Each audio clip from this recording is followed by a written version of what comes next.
All right. Hi, everyone. Welcome to our fourth webinar on pitch decks and elevator pitches. Today, we're going to talk about their importance and how their role that they play in the fundraising process. So first thing is to think about your elevator pitch. I mean, this is your hi, my name is, okay? When you're introducing yourself to people, you don't usually tell them your whole pedigree and where you're from and how you grew up and what name was your first dog. You basically say, hi, my name is. So what we'll be focusing on and how to write an elevator pitch is talking about how do we do that in less than 10 seconds. People aren't going to be that interested in listening to you prattle on for a long period of time. You don't like to listen to me prattle on for a long period of time. So we'll keep it quick, short, and to the point. Also, when we think about pitch decks, it's the same thing.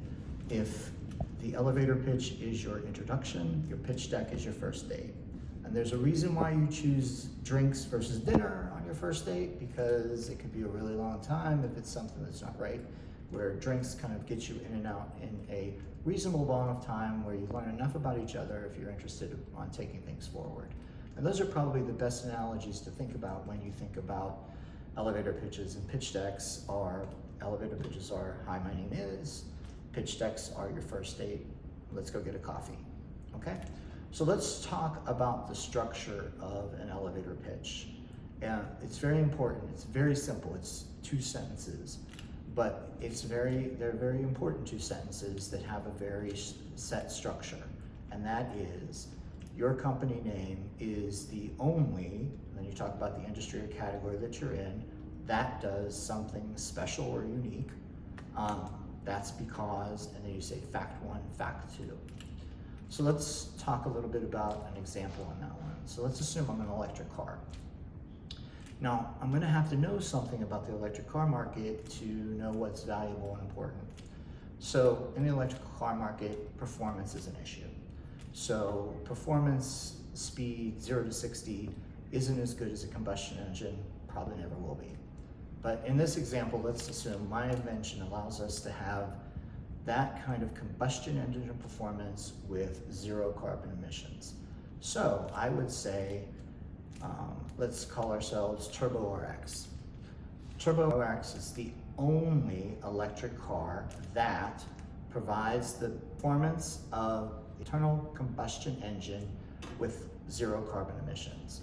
That's because I have a unique engine design and it's, turbocharged or some other claim that allows you to believe why I said what I said is true. So now why is that little 2-sentence thing important? Well, I first showed my audience I know something about the electric car industry, right? So I've already grounded it in that I'm knowledgeable in that industry, and you really only want to talk to people who are knowledgeable in that industry. Otherwise, they're probably a bad fit. I quickly communicated why we're different. And if you know anything about the electric car industry, which you hope your audience does, you're gonna know that benefit is unique and meaningful because it's a problem that all electric cars have. And then I closed it with, this isn't just magic wands and pixie dust, but actually I have 2 facts that can be checked by this audience to ensure that they can trust what I told them.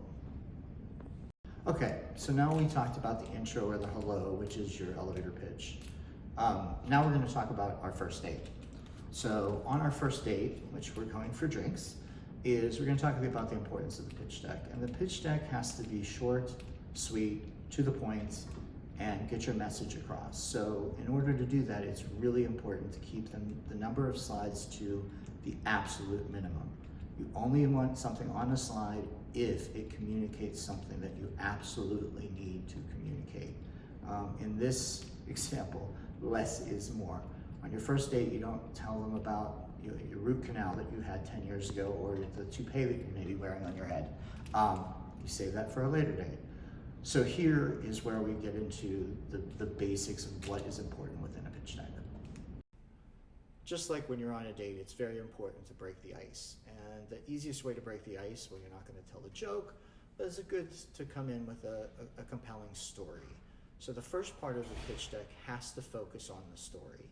Because now that you have their attention from the hello, it's time to reel them in. Therefore, you need to build on your elevator pitch and create a story. What's the need? What are the challenges? And how, with their help, we together can be the hero or the heroine. Next, it's really important to explain the problem and focus on how you uniquely solve it. Therefore, 2 to 3 slides in your deck should focus on the problem in terms of the magnitude, supported with a couple support points. For instance, X billion dollar market for, reference 1, reference 2 from credible sources, X billion people need, blank, blank. Then on the next slide, explain how you uniquely solve this problem. We do it, we're the only one who can. Anything that can talk about how unique your solution is and why it solves such a huge problem. Third, you really get into the nuts and bolts of the pitch deck. So first, slide 4 will explain your business model and how it works. How do you acquire leads? How do you convert them to customers? How do you provide your product and service, et cetera, et cetera. And here you really want to show how realistic you are. How do you stack up versus comparable models and so forth? This is showing that you really have an idea here that can make money at the end of the day. Second, when you move to slide 5, it shows the traction or proof that your model works. So in some ways, you don't have to be profitable, but you have to show that there's some demand, or your product or service meets it, or how customers were satisfied, or how you've at least taken this beyond the first step. Third, on slide 6, you really want to look at your financial projections. They should be realistic. What's your share? You don't want to be 100 share in year 1. That's really not realistic. 1 or 2% share, probably more realistic. Your ratio of spending to sales, how does that stack up to your competitors? Those are all going to be questions that people will ask. Next and finally is really showcasing your team. So this is the last part of the nuts and bolts pieces. You really want to highlight your team, why their experience is the right mix of talent to support you now, and how you can leverage their experience to deliver what you say you're going to deliver within the pitch deck. Okay, now we'll come to the time of the date where we both finished the drink, we've had a nice conversation, they learned a little bit about me, I learned a little bit about them, we're feeling good about each other, and so now it's time to close the deal, which is the ask. And that's the final part of the pitch deck that we'll talk about now. In the ask, it's very clear on what you need, by when, how much. You also have to include the justification, so it's very clear that you're not just made this number up from, you guessed it, or there's some rationale behind it. And, really when and how you're going to use it.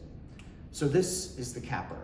This is the moment when you say, can I have your address, or do you want to go on another date? And you can close that with what's most important to help them understand the ask, which is the full business plan. So having your business plan ready will have you prepared at the end of the day to say, there you go. There's nothing worse than finishing the date and can I have your number, and oops, you left your business card at home, or gee, I just lost my phone. All of those don't end. A great date can be ruined by not closing it well. And so with this is the business plan. That is your signature goodbye. Hey, thanks everybody for hanging out for our 4th webinar. I hope you've enjoyed it, discussing pitch decks and elevator pitches. Stay tuned for more webinars in 2020, and I hope you have a great rest of the year. Bye for now.